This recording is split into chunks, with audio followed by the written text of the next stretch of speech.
The COVID-19 pandemic has generated multiple relief packages from the federal government. That includes the $2 trillion CARES Act.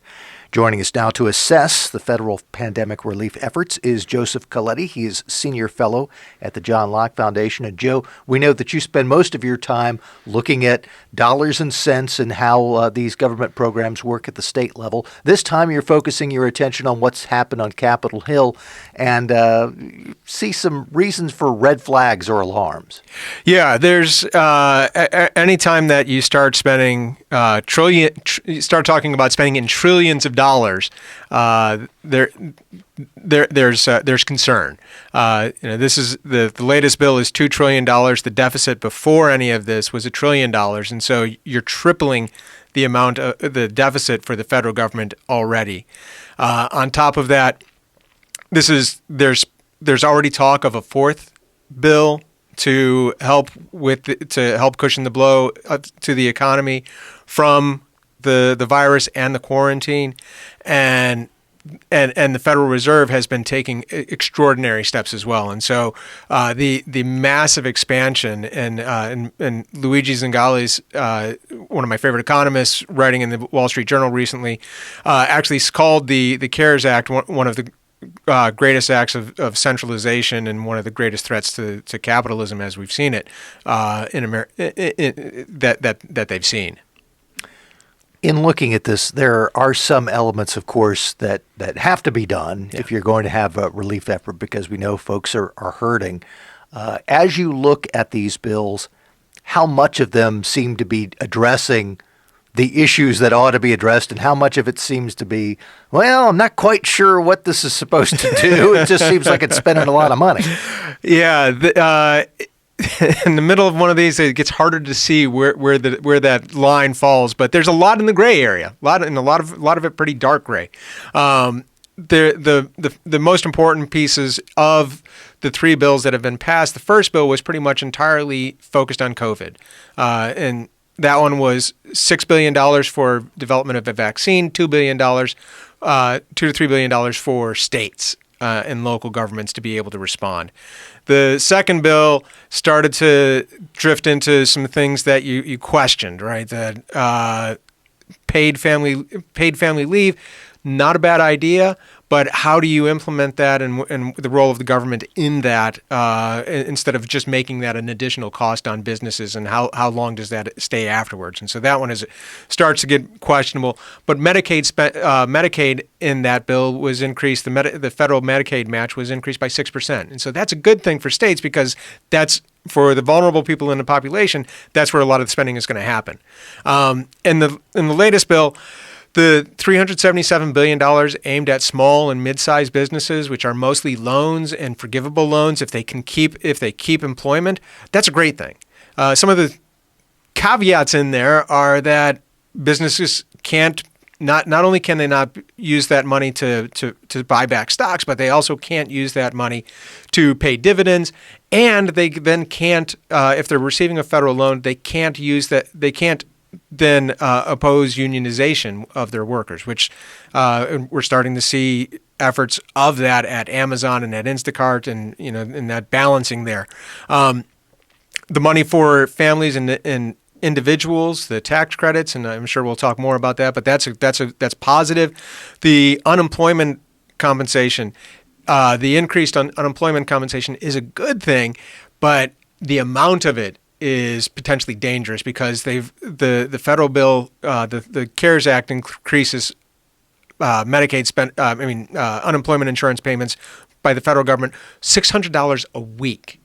And so when you take a look at somebody who's earning the $15 an hour, that's what they earn in a month. And so you add that on top of the state unemployment benefits, which are going to continue, and you end up with a person potentially getting $900 a month from unemployment. $900 a week? Oh, $900 a week from unemployment. Thank you. Which is 50% more than they could earn if they were getting $15 before taxes. And so that's leading to, when people are talking about the fourth COVID bill, they're talking about potentially putting wage subsidies in there to offset the fact that they've increased unemployment benefits so much. And so things like that start to become worrisome. And then you have the money for the Kennedy Center and for larger companies that just start to look like giveaways instead of focused on this. And when you have $2 trillion, that you're going to have that's going to fall in there. We're chatting with Joe Coletti, who is senior fellow at the John Locke Foundation.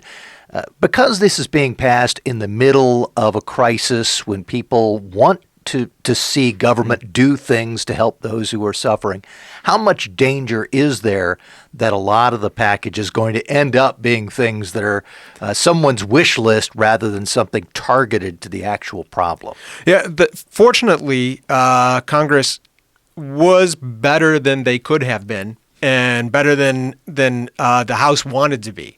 The proposal. The House basically wanted the Democratic Party's wish list. Yeah, right? It was a 1,400-page bill. This one ended up being 800 pages, but it was basically how do we put in legislation everything that the Democrats have always wanted: Green New Deal elements, the PRO Act, which was to make it easier to unionize, was in there. It was kitchen sink, and so what's passed is large and larger than it should be. Hopefully, there's continued restraint, but the longer this goes on and the more spending that is desired from Washington, the greater the danger becomes.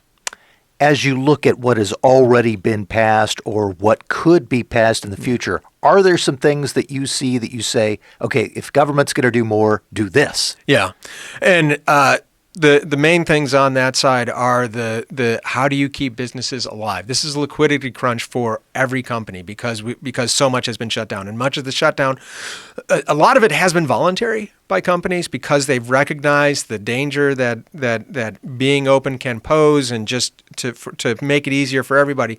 But how do they continue paying their employees? How do you maintain if you're going to take care of the renter, what do you do with the landlord? If the bank is the one that's holding off, what do you do with them?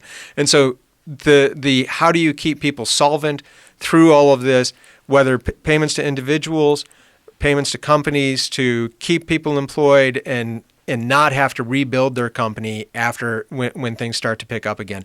That's where the government should be focused. How do you keep people solvent through all of this? In the brief time that we have left, what's the danger if government does more and just ends up spending a lot of money that we don't have? Yeah, the danger is, the first priority with everything is health, but we have so much money already going into that, and we see private development happening already. The second danger is what happens to the economy. The third danger is that if the federal government responds too much and puts more regulations on, we've seen part of the benefit of this. Of the response has been reducing regulations and reducing barriers to innovation and to meet the needs of what's going on, and the fear is that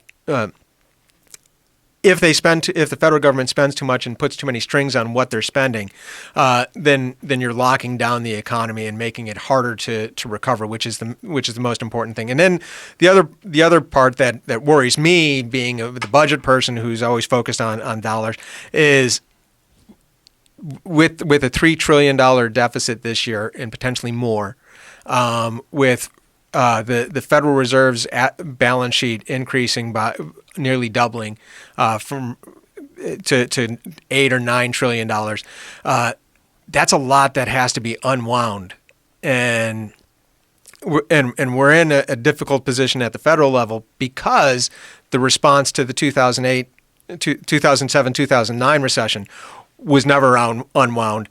And so the federal government has to start looking at how do you reel back the spending so that the debt levels and everything can come back down and everybody can go back to normal and we can respond in an appropriate way to the next pandemic.